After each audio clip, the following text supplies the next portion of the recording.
ilaha illallah, Allahu Akbar, Muhammad Rasulullah, ya Habiballah. Allah,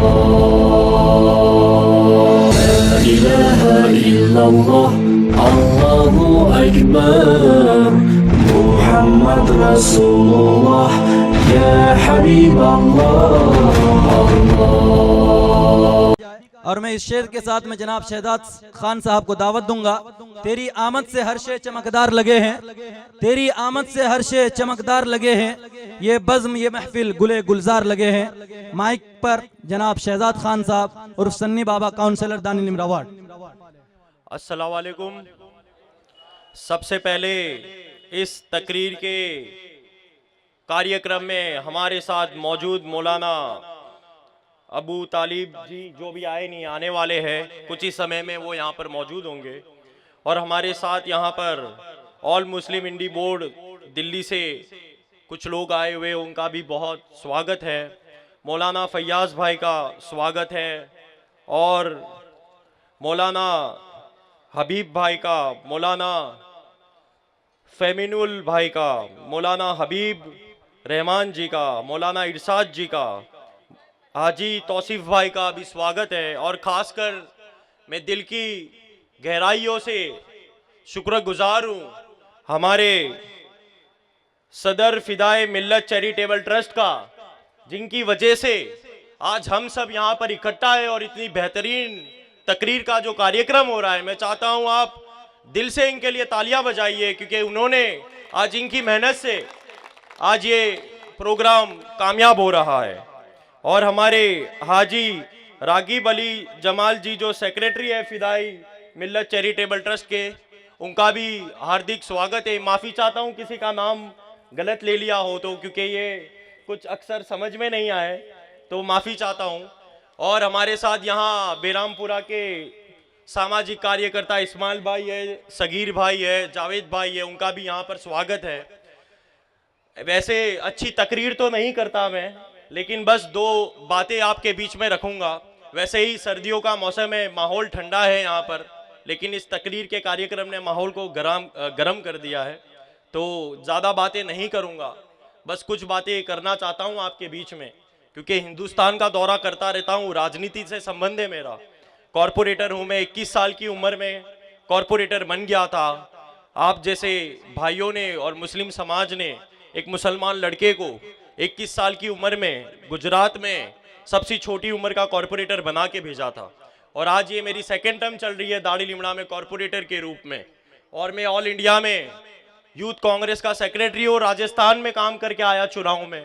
तो काफ़ी बातें, कुछ ऐसी बातें थी जो आपके बीच में रखना चाहता हूँ कि आज का जो हिंदुस्तान है, आज के हिंदुस्तान में जो माहौल है, उस माहौल में हमारे मुसलमान भाइयों को मैं कहना चाहता हूं कि इस माहौल में जो एक डर का माहौल मैं कहना चाहूँगा, इस माहौल में इस्लामिक तालीम की बहुत ज़्यादा ज़रूरत है। मैं इसलिए ये बात कह रहा हूँ क्योंकि आज मुसलमान हर बार हर तरीके से किसी सरकार पर निर्भर रहता है, लेकिन आज मैं इस मन से कहना चाहता हूँ कि अल्लाह हमारे मुसलमानों को ऐसी ताकत दे, उनके कंधों को इतना मजबूत बनाए और उनका दिल इतना बड़ा करे और उनका दिमाग इतना तेज करे कि हमारे मुसलमान को किसी सरकार की जरूरत ना पड़े और वो इस्लाम की तालीम से हमेशा देश का नाम रोशन करे और खुद का नाम रोशन करे। क्योंकि आज मैंने देखा इस्लामिक तालीम से सारी दुनिया चलती है। ये इस्लामिक तालीम से मैं सारे युवा भाइयों से बात कर रहा हूं अभी।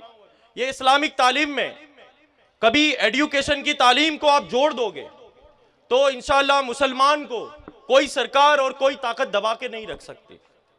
और मैं चाहूंगा जिस तरीके से मैंने 21 साल की उम्र में राजनीति में कदम रखा, काफी लोगों का कहना था भाई बहुत गलत आपने कदम ले लिया है, राजनीति एक गंदी जगह है, राजनीति एक कीचड़ है।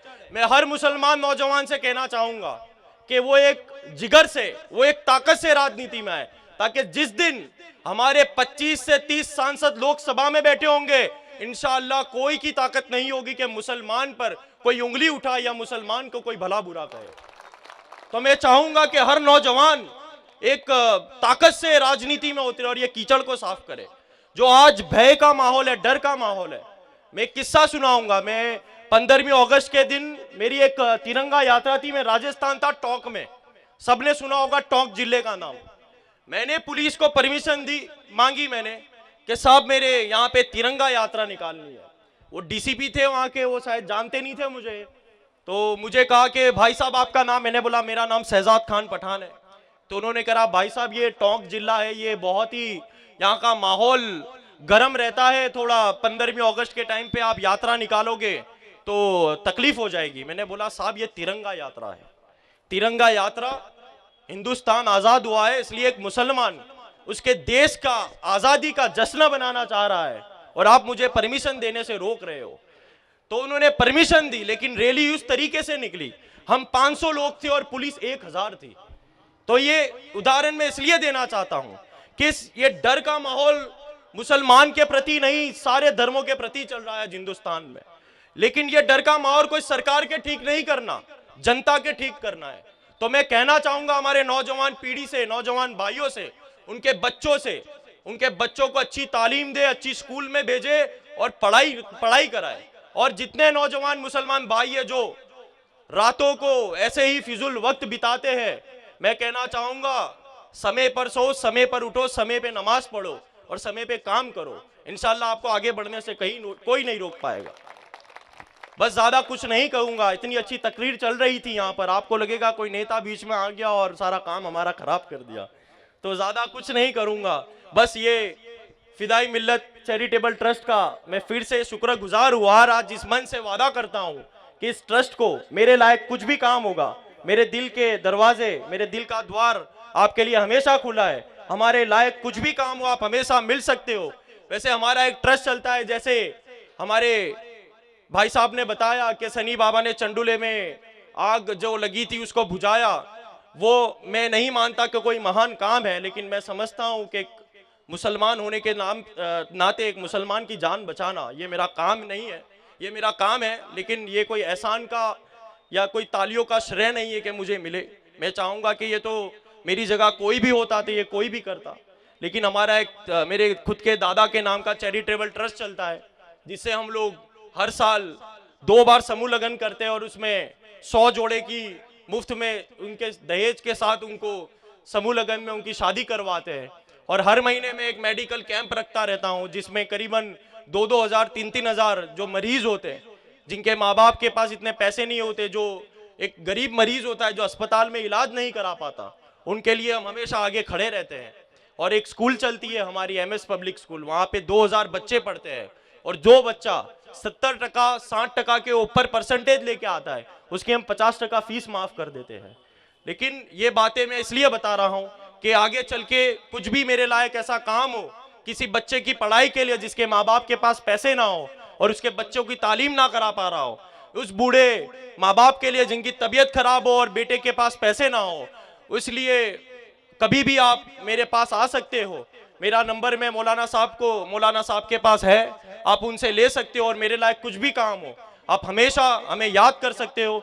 आपने इतना समय दिया मुझे, आपने इतना प्यार दिया, इसलिए दिल की गहराइयों से आपका शुक्रगुजार हूँ। आप लोगों ने मुझे सुना, इसलिए बहुत बहुत शुक्रिया। अल्लाह हाफिज, जय हिंद।